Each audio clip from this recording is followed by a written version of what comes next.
Daily advocate Anjali Awasthi serial देखने के लिए आप हमें सब्सक्राइब जरूर कर लें। साथ ही एक बटन हाइप का होता है, उसे भी जरूर दबा दें। तो चलिए फिर शुरुआत करते हैं। जैसे कि आपने देखा, अभय सिंह अंजलि के पास ढेर सारे गुलदस्ते लेकर जाता है और वो उसे प्रपोज करता है। वो कहता है कि मैं तुमसे ही शादी करूंगा, मैंने तुमसे ही प्यार किया है। मगर अंजलि नहीं मानती। वो कहती है मैंने सिर्फ अमन सिंह जी से ही प्यार किया है और मरते दम तक उन्हीं से ही प्यार करती रहूंगी। मगर अभय सिंह अपनी जिद पर होता है। वो गिनी सिंह को फोन लगा लेता है और वो अपनी पहली पत्नी को ही कहने लग जाता है कि अंजलि को कहो वो मुझसे शादी कर ले, मैं उससे बेहद प्यार करता हूँ। गिनी कहती है अभय सिंह तू पागल हो चुका है, तू मुझे ही कह रहा है कि मैं अंजलि से ये बात कहूँ। अभय सिंह कहता है मुझे मेरा प्यार चाहिए। वहीं पर गिनी भी कहती है मुझे भी मेरा प्यार चाहिए, तुम हो मेरा प्यार अभय। गिनी कहती है आज भी मैं तुमसे ही प्यार करती हूँ, इसीलिए अंजलि को मारना पड़ेगा, मैं मार दूंगी उसे। गिनी कहती है जब तुम उसके पास जाते हो तो मुझे बहुत जलन होती है, मुझे बहुत ही तकलीफ होती है। मगर अभय सिंह कहता है मैं तो जाऊंगा उसके पास और उससे शादी भी करूंगा। ये सारी बातें सुनकर अंजलि की बर्दाश्त की हद खत्म हो जाती है।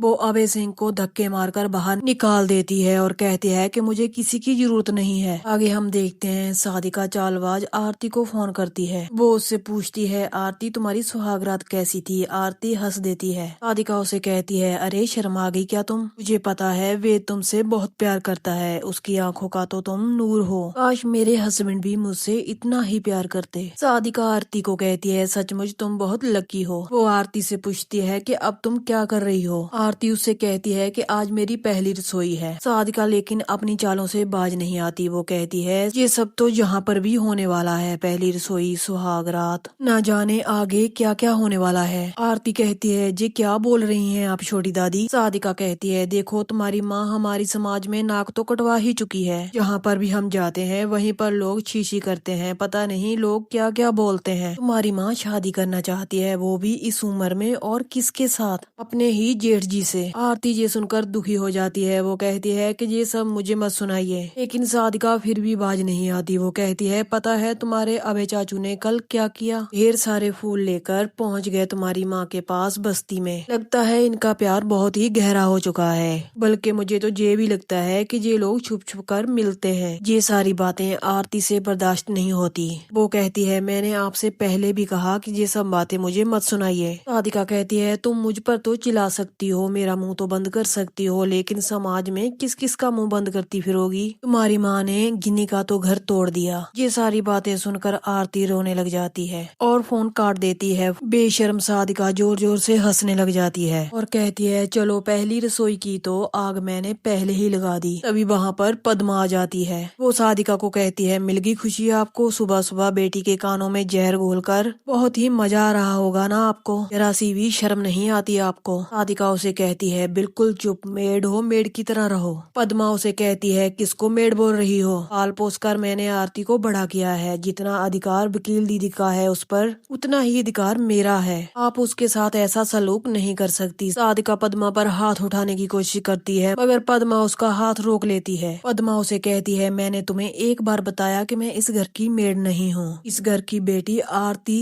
राजपूत को मैंने पाल पोस कर बड़ा किया है, मैं उसकी माँ जैसी हूँ। आप अपनी हद में रहिए और मेरे साथ तमीज से पेश आइए। आगे हम देखते हैं आरती रो रही होती है। उसके पास बेद आता है और पूछता है क्या हुआ, तुम अभी तक यहीं पर हो, पहली रसोई में क्यों नहीं गई। बेद आरती के आंखों में आंसू देखता है। वो कहता है मैंने तुमसे पहले भी कहा है ये तुम्हारी आंखों के आंसू बेशकीमती हैं, मोतियों की तरह, इन्हें जूं ही मत बहाया करो, और मैं अपनी वाइफ की आंखों में आंसू नहीं देख सकता। बेद कहता है छोड़ो सारी बातों को, आज तुम्हारी पहली रसोई है और उसके बाद हम हनीमून पर जाएंगे, अपनी जिंदगी की एक नई शुरुआत करेंगे। वेद आरती को कहता है हम दोनों मिलकर खाना बनाएंगे। आरती उन्हें मना करती है। वेद कहता है अब मैं तुम्हारा पति हूँ, मेरा फर्ज बनता है कि मैं तुम्हारे साथ हाथ बटाऊं, अब सिर्फ पत्नी थोड़ी ना काम करेगी, उसका साथ पति भी देगा। आरती कहती है ठीक है तो फिर चलिए। वेद कहता है मेरी आरती आरती के पैर तो इतने सुंदर हैं, उन्हें जमीन पर मैं कैसे रखने दूंगा। और ये तुम्हारी पहली रसोई है, स्पेशल तो होनी ही चाहिए। वेद आरती को रसोई तक उठाकर लेकर जाता है।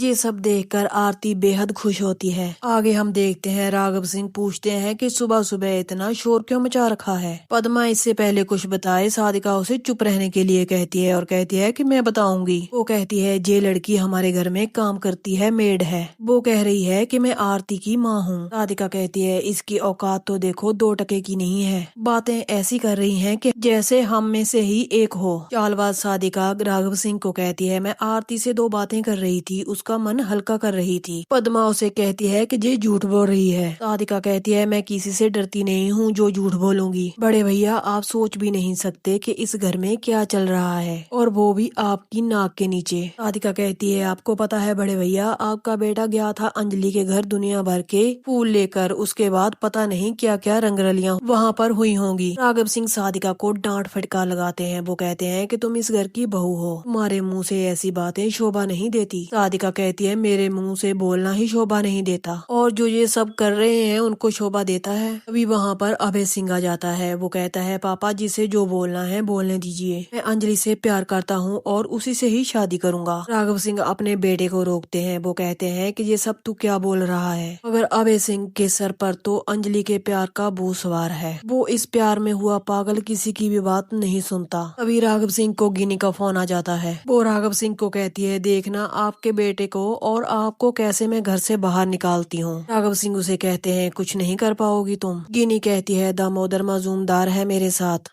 अब आप देखना मैं क्या क्या करती हूँ। पहले तो मैं उस अंजलि को बस्ती से बाहर फेंक दूंगी, उस बस्ती को मैं हड़प लूंगी, फिर उसके बाद आपका घर, राजपूत खानदान का नामो निशान मिटा दूंगी, मैं सत्यानाश कर दूंगी। गिनी कहती है उस घर की बहू को उसका अपमान करके घर से बाहर निकाल दिया था, वो अपमान मैं आज तक नहीं भूल पाई हूँ और ना ही कभी भूलूंगी। ये कहकर गिनी फोन काट देती है। अभय सिंह अपने पापा से पूछता है कि वो क्या कह रही थी। राघव सिंह कहते हैं बहुत कुछ कहा उसने कहा राजपूत हाउस और अंजलि की बस्ती छीन लेगी। वे हम देखते हैं अंजलि के घर वकील जाता है और अंजलि को एक कागज देता है। अंजलि उनसे पूछती है ये क्या है। वो वकील कहता है मैडम ने भेजा है, ये मकान और पूरी बस्ती उन्होंने खरीद लिया है, अब यहाँ पर शॉपिंग मॉल बनेगा। अंजलि उनको कहती है आप पागल हो चुके हैं, आपको शर्म नहीं आती, और आपको शायद ये नहीं पता कि मैं हूँ कौन। एडवोकेट अंजलि अवस्थी हूँ मैं। वो वकील हंसने लग जाता है। वो कहता है पता है अब कुछ नहीं हो सकता, सिर्फ 7 दिन है आपके पास, पूरा एरिया छोड़ दीजिए वरना हमें बुलडोजर लेकर आना पड़ेगा। तभी अंजलि को गिनी का फोन आ जाता है। वो कहती है पहुंच गया है ना मेरा लॉयर। गिनी कहती है राघव सिंह राजपूत को भी फोन करके मैंने बता दिया है, उसका घर भी मैं खरीद लूंगी, हमारी बस्ती और राजपूत हाउस पर मैं कब्जा कर लूंगी, मैं हूँ बंगाली घर की बहू रानी मजूमदार। ये कहकर गिनी फोन काट देती है। अंजलि उसे कहती है दीदी आप मुझसे बात कीजिए। वकील अंजलि से पूछता है रानी मजूमदार क्या आपकी दीदी है। अंजलि उस वकील को बताती है कि हाँ वो मेरी दीदी है, उसका असली नाम है गिनी सिंह राजपूत। आगे हम देखते हैं बुखलाई हुई गिनी कुछ बंदों को बुलाती है। वो कहती है दामोदर से जाकर कहिए उनकी रानी ने कहा है उस अंजलि की बस्ती को उजाड़ दो और उसे घर से बेघर कर दो। आगे हम देखते हैं युवराज सिंह अपने पापा से कहता है पापा अब मुझे उस अंजलि से बहुत डर लग रहा है, वो बाजी पे बाजी मार रही है और मैं कुछ भी नहीं कर पा रहा हूँ, ये लगता है वो किसी दिन मुझे अरेस्ट करवा देगी। दरवान सिंह कहते हैं बस तुम इतना सोचो कि आगे क्या होने वाला है, राजपूत खानदान की बर्बादी और अंजलि की बर्बादी, सबके पीछे हमारा हाथ होगा। वहाँ पर महक आ जाती है, उनकी सारी बातें सुन लेती है, उनको कहती है मैं अभी भाभी को बताती हूँ, मगर काव्या उसे रोक लेती है। यहीं पर दोस्तों इस इंटरेस्टिंग से एपिसोड का एंड हो जाता है। नेक्स्ट एपिसोड की फुल अपडेट लेकर हाजिर होंगे, तो कल मिलते हैं।